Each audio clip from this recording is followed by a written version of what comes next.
Bismillahirrahmanirrahim. Assalamualaikum warahmatullahi wabarakatuh. Saya Kevin Rizaldi Ferry Wijaya dengan NPM 100-419-48, mahasiswa dari Fakultas Hukum Universitas Islam Bandung. Di sini saya akan memaparkan mengenai penelitian yang saya ambil dengan judul Penegakan Hukum Terhadap Pelaku Penyelundupan Senjata Api dan Amunisi kepada Kelompok Kriminal Bersenjata atau disingkat KKB di Negara Kesatuan Republik Indonesia. Yang pertama yaitu pendahuluan dalam latar belakang.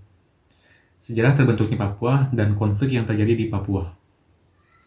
Papua yang terletak di wilayah paling timur dari Negara Kesatuan Republik Indonesia masuk dalam NKRI pada tanggal 19 November 1969 melalui resolusi PBB nomor 2504, sekaligus menjadi pengakuan atas integrasi Papua ke Indonesia menurut hukum internasional. Papua menjadi daerah otonom yang absah bagi Indonesia pada tahun yang sama melalui Undang-Undang nomor 12 tahun 1969 tentang pembentukan daerah otonomi Irian Barat dan kabupaten-kabupaten otonom di Provinsi Irian Barat. Namun sejak menjadi bagian NKRI, sebagian penduduk Papua merasa kurang puas karena faktanya mereka masih marginal dan miskin. Papua yang luasnya 4 kali lipat dari Pulau Jawa dan memiliki sumber daya alam yang sangat besar seharusnya mampu membuat rakyatnya hidup sejahtera. Kondisi kemiskinan tersebut tampak pada terisolirnya kehidupan sekitar kurang lebih 74% penduduk Papua. Tempat tinggal mereka tidak memiliki akses sarana transportasi ke pusat pelayanan ekonomi, pemerintahan, dan pelayanan sosial. Ketidakpuasan secara ekonomis itulah yang kemudian memunculkan semangat untuk memerdekakan diri. Pemerintah Indonesia dinilai gagal dalam membangun kesejahteraan di Papua.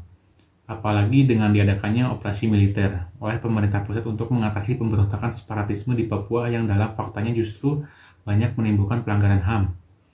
Hal ini memperkuat rakyat Papua berkeinginan untuk melepaskan diri dari NKRI.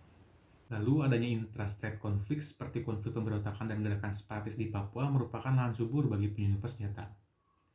Gerakan separatisme di Papua telah membuktikan bahwa penyelundupan senjata ringan ilegal yang berasal dari luar negeri merupakan tantangan tersendiri bagi TNI AL dalam rangka memelihara keamanan maritimnya.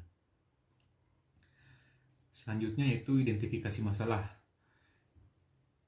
Yang pertama, bagaimana mekanisme para pelaku menyelundupkan senjata api dan amunisi kepada KKB di Papua dan upaya pencegahan tindak pidananya.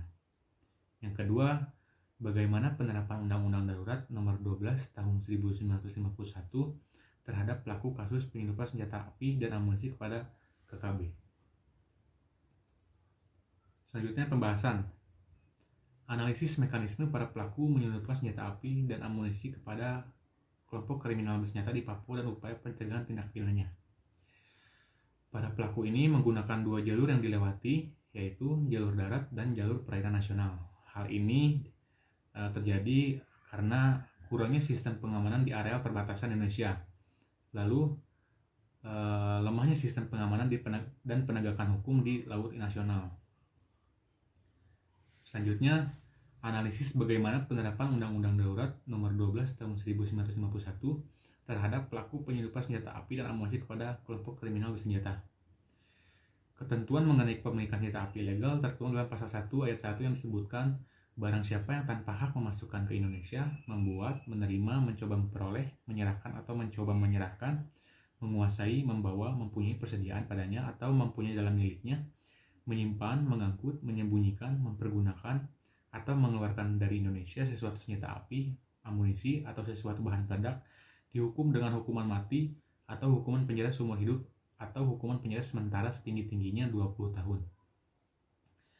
Lalu dalam pasal 2 ayat 1 yang berbunyi, barang siapa yang tanpa hak memasukkan ke Indonesia, membuat, menerima, mencoba memperolehnya, menyerahkan atau mencoba menyerahkan, menguasai, membawa, mempunyai persenjataan padanya, atau mempunyai dalam miliknya, menyimpan, mengangkut, menyembunyikan, atau mempergunakan, mengeluarkan dari Indonesia sesuatu senjata pemukul atau senjata penikam, atau senjata penusuk, slag, stick of stout woven, dihukum dengan hukuman penjara setinggi-tingginya 10 tahun.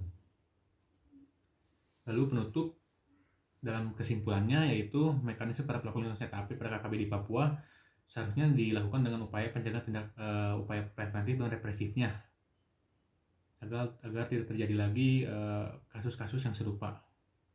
Yang kedua, dalam penerapan Undang-Undang Darurat Nomor 12 Tahun 1991 sendiri merupakan undang-undang darurat yang masih berlaku hingga saat ini. Lalu dalam saran yang pertama, berdasarkan mekanisme para pelaku menyelundupkan senjata api dan amunisi kepada KKB sebaiknya dilakukan dengan upaya pencegahan dari segi preventif maupun represif. berupa penguatan hukum dan penegakan hukum, penguatan keamanan perbatasan, kerjasama internasional, serta penggunaan teknologi canggih di area perbatasan. Dengan dilakukannya upaya preventif dan represif ini diharapkan dapat membantu mengurangi penyelundupan senjata api kepada KKB di wilayah Papua.